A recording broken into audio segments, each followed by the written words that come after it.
Donald Trump strode onto the national stage with fire in his eyes, ready to publicly humiliate Barack Obama with brutal personal attacks. But he never saw it coming. In one single ice-cold sentence, Obama flipped the script, ripped the mask off Trump's carefully built image, and publicly humiliated the loudest, most arrogant bully in politics, leaving him frozen, sweating bullets, and utterly shattered in front of millions of stunned Americans. That night was no ordinary television event. It was a live primetime special called Leadership Showdown, a rare face-to-face debate between former President Barack Obama and Donald Trump, broadcast across every major network in America. Backstage, the air felt thick with tension. Donald Trump paced the small green room like a caged lion, his face red with anger. For weeks, the rumors about his youngest son, Barron, had been spreading like wildfire online and in the media. Some people were whispering that Barron wasn't really his. Others claimed there were serious health issues being hidden. Every time Trump thought about it, his blood boiled. He stopped in front of the mirror, straightened his tie, and started practicing out loud. "Barack, you talk about family values, but everybody knows you weren't even there for your own kids half the time. What kind of father does that?" He pointed at his reflection as if Obama was standing right there. "And while we're at it, let's talk about real integrity. You want to question my family? Let's put yours under the microscope tonight." His voice grew louder, sharper. He rehearsed the lines again and again, making sure every word hit like a punch. Trump sat down at the small table and opened the folder he'd brought with him. Inside were the notes and clips his team had gathered on Obama's family life, old stories, quotes, and anything that could be twisted into an attack. He flipped through the pages slowly, his jaw tight. Out in the studio, the energy was electric. Bright lights beat down on the stage while camera crews made last-second checks. The audience, a mix of supporters, journalists, and curious onlookers, buzzed with low conversation. Trump stepped out from backstage and walked onto the stage with that famous, confident stride. He flashed a big smile and waved to the crowd as if he owned the place. Some people cheered, others just watched with wide eyes. He took his seat across from Barack Obama, adjusting his jacket and leaning slightly forward. The moderator started with a standard question about leadership and the economy. Trump nodded at first, giving a quick answer about jobs and growth. But within 30 seconds, he shifted gears hard. He turned directly toward Obama, his voice rising with intensity. "Look at the mess you left behind, Barack. The economy was crawling, jobs were disappearing, and your foreign policy. A total disaster. ISIS was running wild. Iran got a sweetheart deal, and our allies didn't respect us anymore. I had to come in and fix everything you broke." He paused for half a second, then his tone changed completely. The smile disappeared. His eyes narrowed as he leaned forward and pointed straight at Obama. "But you know what really bothers me? You standing up there talking about leadership and family values like you're some kind of saint. Where were you as a father? You missed so many important moments with your own kids. That's not the example America needs. Your integrity as a dad is questionable at best, and the American people deserve to know the truth about that." The room shifted. A few people in the audience whispered loudly. Trump didn't stop. When Obama tried to respond calmly with, "Donald, we can talk about records without dragging families into this," Trump cut him off immediately, his voice booming over the moderator's attempt to intervene. "No, no, no. We're not changing the subject. You had 8 years to prove you were a real leader and a real father, and you failed on both counts." "Failed!" He repeated it louder, hammering the word. "Failed as a leader. Failed as a father. That's the record." Several invited guests in the front rows looked visibly uncomfortable. One older woman shook her head and glanced at the person next to her. A man in a suit crossed his arms tight, his face tense. The murmurs grew. Phones were already lighting up as people in the audience started texting. Trump could feel the energy. He was in control and he loved it. He straightened up, his chest puffed out, and kept going.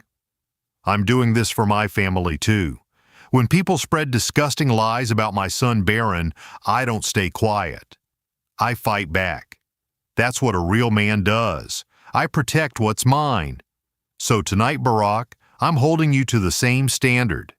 If you want to question my family, then let's put yours on the table right here. Live on national television. Let's see how you like it. The studio felt hotter. The tension was thick enough to cut with a knife. Trump kept talking, repeating his attacks, refusing to let Obama get a full sentence in.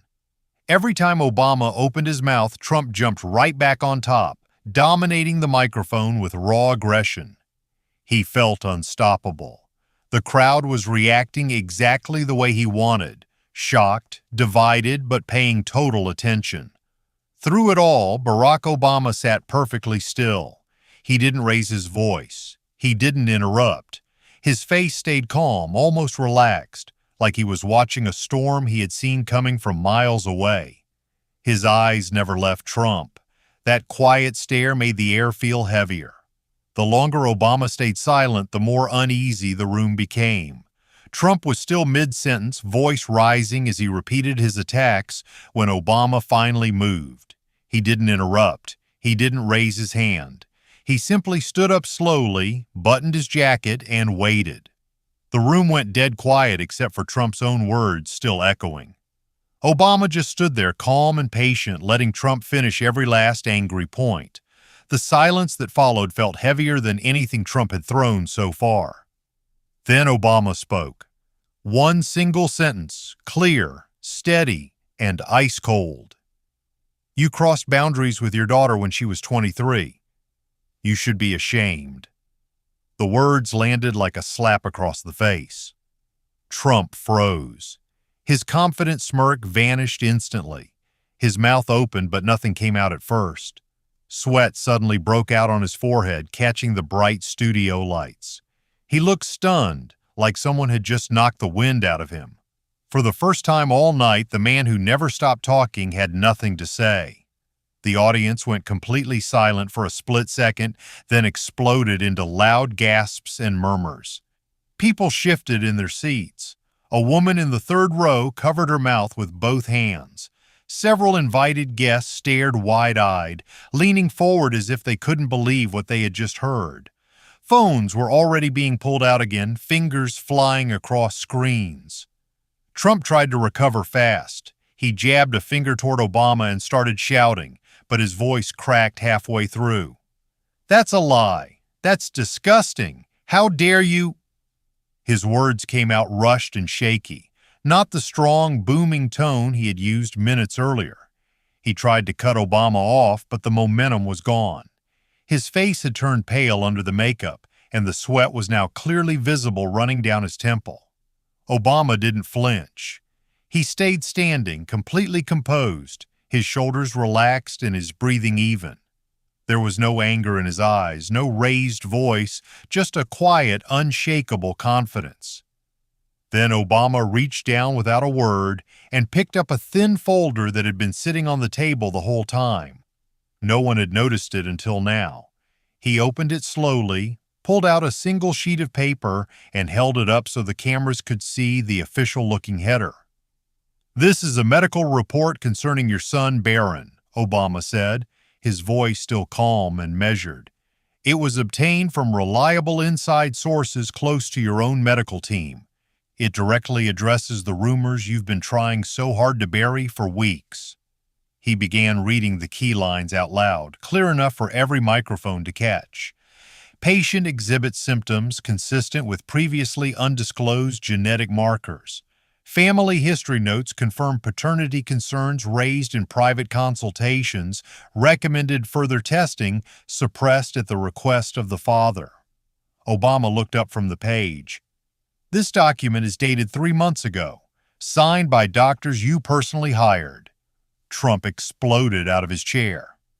"That's fake news. Totally fake." His voice shot up high and shrill, nothing like the commanding tone he had used earlier. "You're lying. Those are forged documents. This is a witch hunt, Barack, and everybody knows it." He slammed his hand on the table, face turning bright red, sweat pouring down his cheeks. "You can't prove any of that." But Obama didn't raise his voice. He simply held the paper steady and repeated the most damaging line again, word for word. Recommended further testing suppressed at the request of the father. Trump tried desperately to change the subject. Let's talk about what I actually did for this country. Record low unemployment. Strongest economy in decades. I rebuilt the military while you let it fall apart. He kept firing off his greatest hits, hoping the audience would forget the paper in Obama's hand. But every time he paused for breath, Obama calmly repeated another detail from the report, each one hitting harder than the last. Inside Trump's head, panic was screaming. How the hell did he get this? Who leaked it? This can't be happening. His eyes darted around the stage like he was looking for an exit. His usual swagger was cracking wide open, replaced by raw, visible fear. The audience reaction was immediate and intense. Gasps rippled through the studio.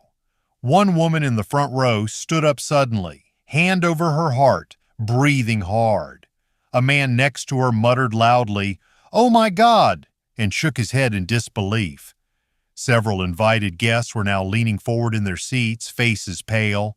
A few more people rose halfway out of their chairs, unable to stay seated as the tension exploded. The murmurs turned into a low roar of shock and whispers.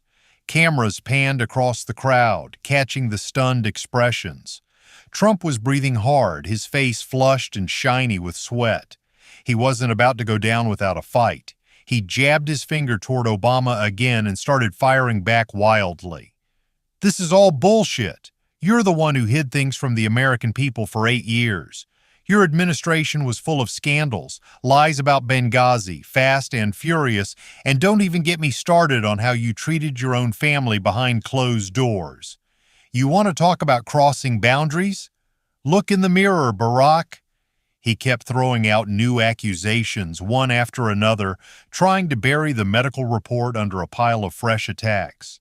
His voice grew louder and more frantic, desperate to swing the momentum back his way.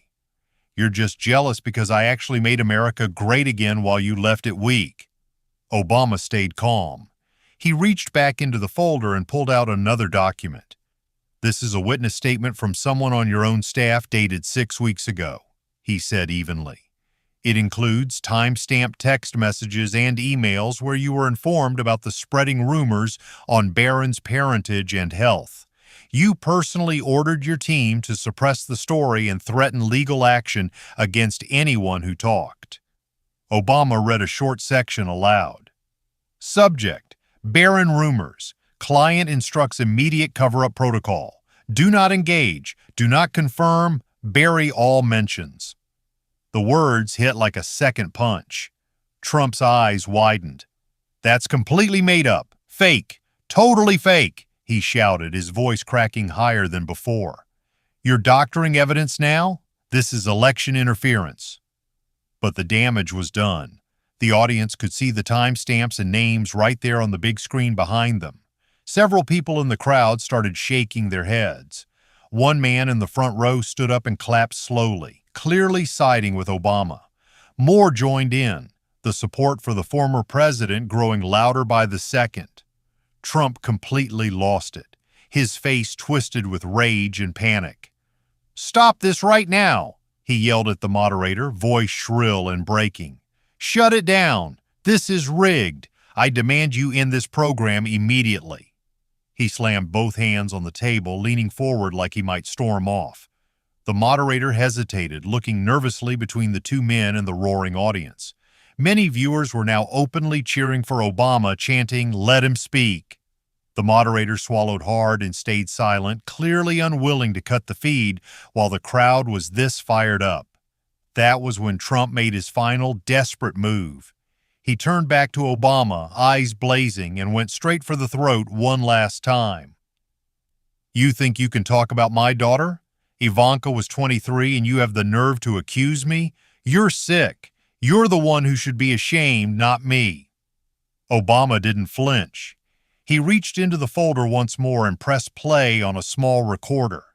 A short audio clip filled the studio, Trump's own voice, recorded months earlier in a private meeting. Make sure nobody digs into that Ivanka situation from back then. Bury it deep. I don't care what it takes. The clip was only 15 seconds long, but it linked directly to the exact accusation Obama had made earlier. Trump froze completely. His mouth hung open. No words came out. The color drained from his face as he stood there, stunned into total silence.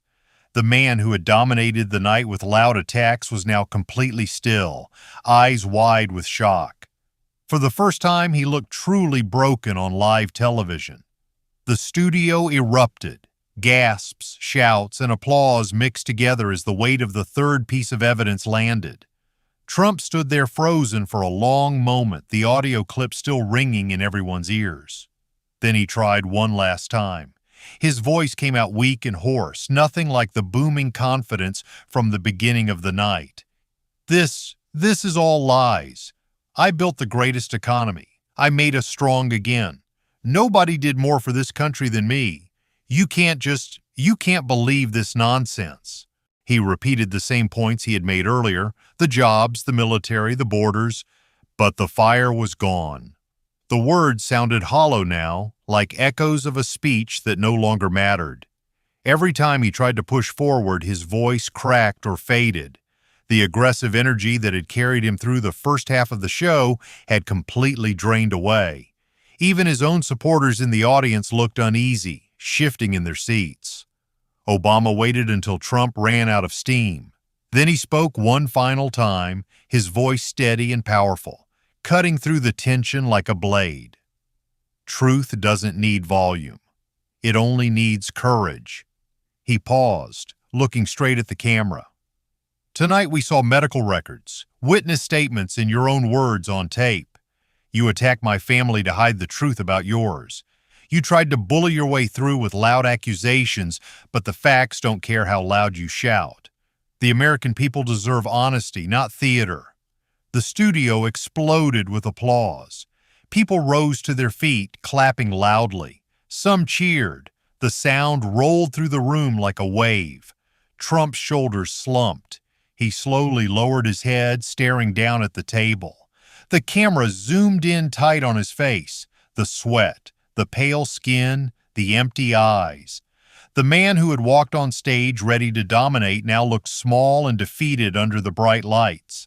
For the first time all night, he had nothing left to say. The moderator finally stepped in, voice shaky. We seem to have reached the end of our time. But no one was really listening to him anymore. The focus stayed on the two men and the stunned audience. Trump didn't wait for any closing remarks. He turned without a word and walked off the stage in heavy silence. His footsteps echoed as he disappeared backstage. Inside his head, the thoughts were racing. All that preparation, all those rehearsed lines, hours spent planning how to destroy him, and it all collapsed because of one sentence and a few pieces of paper. The anger, the confidence, the certainty, everything he had built up for weeks had been wiped out in minutes. He felt the weight of it settling in his chest as he kept walking, alone now with the reality he couldn't spin or shout away. Back in the studio, the applause slowly faded, but the energy in the room stayed electric. What had started as Trump's night to prove his strength had ended as something very different. One calm sentence backed by undeniable evidence had done what all the loud attacks could not. It had stripped away the noise and left only the truth standing. In the end, the lesson was clear for everyone watching across the country. Aggression and volume might grab attention for a while, but real power, the kind that lasts, comes from quiet courage and hard facts. Tonight, truth had spoken louder than any shout ever could. As the camera slowly faded to black and the studio lights dimmed, one thing was crystal clear. In just one night, everything had changed. What started as Donald Trump's stage to dominate ended as a powerful reminder that no amount of loud words or bold attacks can stand against the quiet strength of truth. If you felt the tension, the shock, and the turning point in this story, hit that like button and let us know in the comments. What do you think was the most powerful moment tonight? And if you want more intense political stories, dramatic showdowns, and real lifestyle breakdowns like this, make sure to subscribe to the channel right now and turn on notifications. We drop new chapters and full stories every week. Thanks for watching. See you in the next one.